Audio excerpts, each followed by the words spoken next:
Mein Name ist Lukas, und ich bin gerade mit meinen Eltern in ein neues Viertel gezogen. Ehrlich gesagt, hatte ich anfangs gemischte Gefühle. Einerseits war die Aussicht auf einen Neuanfang aufregend, aber andererseits war der Abschied von alten Freunden und vertrauten Orten schwer. Ich wusste jedoch, dass es notwendig war. Meine Familie und ich brauchten diese Veränderung. Das Viertel selbst wirkte auf den ersten Blick ganz normal. Einfamilienhäuser mit gepflegten Gärten, Kinder, die auf der Straße spielten, und Nachbarn, die freundlich winkten, wenn sie vorbeigingen. Aber es dauerte nicht lange, bis ich merkte, dass etwas anders war, etwas, das sich nicht leicht in Worte fassen lässt. Die ersten Tage verliefen ziemlich routinemäßig. Ich packte meine Sachen aus, richtete mein neues Zimmer ein und ging zur nahegelegenen Schule, um mich für das kommende Schuljahr anzumelden. Es fing an mit dem alten, verlassenen Haus am Ende der Straße. Niemand schien zu wissen, warum es leer stand oder wer die letzten Bewohner gewesen waren, aber die Nachbarn mieden es wie der Teufel das Weihwasser. Als ich eines Tages dort vorbeiging, konnte ich schwören, dass ich aus dem Augenwinkel eine Bewegung hinter den zugezogenen Vorhängen sah. Aber als ich genauer hinsah, war nichts zu sehen. Dann waren da die nächtlichen Geräusche, das Heulen, das von irgendwo weit weg zu kommen schien, und die seltsamen Schritte, die ich in der Dunkelheit hörte, wenn ich spät abends in meinem Bett lag. Anfangs schob ich es auf die knarrenden Böden und das Alter des Hauses, aber irgendwann konnte ich nicht mehr leugnen, dass etwas Unerklärliches vor sich ging. Und schließlich gab es da noch die Katze. Eine alte, graue Katze, die immer genau zur gleichen Zeit auf meinem Fensterbrett auftauchte und mit glühenden Augen in mein Zimmer starrte. Anfangs fand ich es niedlich, aber bald wurde mir klar, dass sie jedes Mal erschien, wenn die Dinge in der Nachbarschaft seltsam wurden. Es war später, als ich dachte, als ich die Bibliothek der Schule verließ. Das letzte bisschen Sonnenlicht verschwand gerade am Horizont, und die Straßenlaternen begannen zu flackern, als sie sich für die Nacht einschalteten. Ich beschleunigte meinen Schritt, ein unbehagliches Gefühl im Bauch. Dann tauchte sie wieder auf. Die graue Katze. Sie saß auf dem Gehweg und starrte mich mit ihren glühenden Augen an. Ich zögerte. Sollte ich ihr folgen? Ich war neugierig, aber auch besorgt. Immerhin hatte die Katze jedes Mal ihre Erscheinung gemacht, wenn etwas Seltsames passierte. Schließlich gab meine Neugier nach. Ich beschloss, der Katze zu folgen. Sie führte mich in Richtung des alten, verlassenen Hauses am Ende der Straße. Das Gefühl der Beklommenheit intensivierte sich mit jedem Schritt. Meine Vernunft schrie, dass ich umkehren sollte, aber etwas zog mich magisch in diese Richtung. Die Katze bog in den überwachsenen Garten des Hauses ein und schlüpfte durch einen Spalt in der verwitterten Zaunlatten. Ich folgte ihr, mein Herz schlug bis zum Hals. Der Garten war dunkel und unheimlich, und die Bäume wirkten wie riesige, groteske Silhouetten, die sich im Wind bewegten. Die Katze führte mich zur Haustür, die erstaunlicherweise nur angelehnt war. Sie sprang auf die Türschwelle und sah mich erwartungsvoll an, als wollte sie sagen, kommst du? Ich atmete tief durch und schob die Tür auf. Sie quietschte schaurig und gab den Blick auf das dunkle Innere des Hauses frei. Die Luft roch modrig und feucht. Ich zückte mein Handy, um die Taschenlampe einzuschalten, und betrat zögernd das Haus. Sofort bemerkte ich ein seltsames Flüstern, als würde jemand oder etwas durch die Wände sprechen. Ich konnte die Worte nicht ausmachen, aber die Stimmen klangen verzweifelt, fast flehend. Die Katze schien keine Angst zu haben, sie lief einen langen Flur entlang und blieb vor einer Tür stehen, die leicht geöffnet war. Hinter der Tür war es stockdunkel, aber ich konnte schwach eine Treppe erkennen, die in den Keller führte. Der Innenraum des Hauses wirkte wie aus einer anderen Zeit. Oder aus einer anderen Dimension. Die Wände waren mit Ruß bedeckt, als hätte ein Feuer alles in seiner Umgebung verschlungen und nur die Struktur zurückgelassen. Überall hingen Spinnweben, die im schwachen Licht meines Handys schimmerten, als würden sie die dunkle Energie dieses Ortes einfangen. Dann betrat ich das Wohnzimmer und mein Blick fiel auf ein altes, verbranntes Klavier, das in einer Ecke stand. Die Tasten waren verfärbt und teilweise geschmolzen, und der Holzkorpus war schwarz und rissig. Es wirkte wie ein Überbleibsel aus einer vergangenen Ära, aber trotz seines bedauernswerten Zustands strahlte es eine seltsame Anziehungskraft aus. Vorsichtig setzte ich mich auf den zerbrochenen Klavierhocker und strich mit den Fingern über die Tasten. Sie fühlten sich kalt und rau an, als wären sie Jahrzehnte nicht mehr berührt worden. Doch im nächsten Moment passierte etwas Unerklärliches. Eine Melodie erklang, zart und traurig, als ob unsichtbare Hände die Tasten berührten. Ich zuckte zurück, aber war gleichzeitig fasziniert. Die Melodie schien die Dunkelheit aufzusaugen und für einen Moment wurde der Raum von einer unnatürlichen Stille erfüllt. Ich konnte hören, wie mein eigenes Herz schlug, schneller und lauter als je zuvor.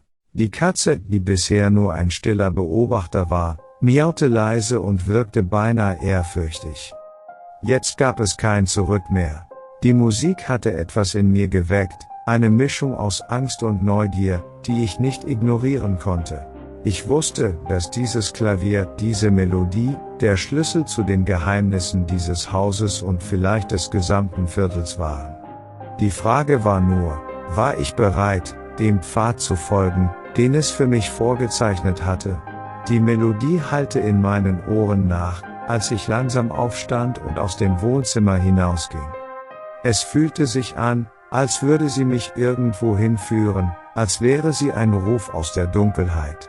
Ich folgte dem Klang der Noten, die jetzt nur noch in meinem Kopf existierten. Die Melodie des Klaviers schien in der Luft zu hängen, selbst nachdem die Tasten aufgehört hatten, sich zu bewegen. Die Katze miaute leise und sprang vom Fensterbrett, auf dem sie gesessen hatte. Sie schien zu wollen, dass ich ihr folge, also tat ich es. Wir verließen das Wohnzimmer und die Katze führte mich zur knarrenden Holztreppe, die in den ersten Stock führte.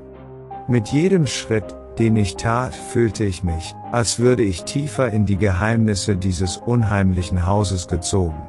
Oben angekommen, stoppte die Katze vor einem verbrannten Porträt, das ein junges Mädchen mit traurigen Augen zeigte. Die Augen schienen mich direkt anzusehen, und ein Schauer lief mir über den Rücken. Die Katze saß still davor, als ob sie wollte, dass ich genauer hinschaue. Ich näherte mich dem Bild, und die Katze miaute wieder, diesmal mit einer fast ehrfürchtigen Tonlage, als ob sie bestätigen würde, dass ich auf dem richtigen Weg war. Gerade als ich meine Hand ausstreckte, um den verkohlten Rahmen zu berühren, fühlte ich eine kalte Hand auf meiner Schulter. Ich drehte mich um und war allein bis auf die Katze, die nun neben mir stand und zu dem Punkt blickte, wo die kalte Berührung kam. Dann bemerkte ich, dass sie auf das Klavier unten im Wohnzimmer deutete. Es war, als würde die Katze mir sagen wollen, dass die Melodie und das Porträt miteinander verknüpft waren, als hätte die Melodie die Macht, die Geheimnisse des Hauses und vielleicht auch des gesamten Viertels zu enthüllen. Die Katze miaute ein letztes Mal, als ob sie meine Gedanken bestätigen würde, und sprang dann geschmeidig die Treppe hinunter, wieder in Richtung des Klaviers. Ich blieb zurück, die kalte Hand noch immer auf meiner Schulter spürend, und wusste, dass ich keine andere Wahl hatte, als dem zu folgen, was die Katze mir zu zeigen versuchte. Mit einem letzten, eindringlichen Blick auf das Porträt des Mädchens wandte ich mich um und folgte der Katze die Treppe hinunter. Als wir wieder im Wohnzimmer ankamen, sprang die Katze auf das Klavier und setzte sich neben die Tasten. Ihre Augen leuchteten im Dunkeln, als würden sie von einer inneren Flamme beleuchtet. Ich setzte mich wieder an das Klavier und starrte für einen Moment auf die Tasten. Ich fühlte eine seltsame Verbindung zwischen dem Geist des Mädchens, der Katze und der Melodie, die ich gehört hatte. Es war, als würde alles in diesem Moment zusammenkommen, als hätte ich eine verborgene Botschaft zu entschlüsseln. Mit einem tiefen Atemzug begann ich zu spielen, meine Finger fanden intuitiv die Noten, die die Melodie vervollständigten. Die Katze miaute sanft, als würde sie meine Bewegungen leiten. Die Töne schienen die Dunkelheit zu durchdringen und füllten den Raum mit einer fast greifbaren Energie. Plötzlich spürte ich wieder die kalte Hand auf meiner Schulter, aber diesmal war es ein angenehmes, fast ermutigendes Gefühl. Ich sah im Augenwinkel den Geist des Mädchens, der neben mir stand. Ihr Lächeln war nicht mehr traurig, sondern dankbar. Sie nickte mir zu und deutete wieder auf die Tasten.